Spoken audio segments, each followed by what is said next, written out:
రైతులు ఆవేదనతోనే వందల కొద్ది బోర్లు వేస్తా ఉన్నారు.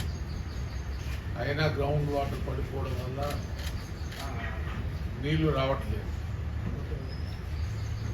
రాష్ట్ర ప్రభుత్వం ఇప్పటికైనా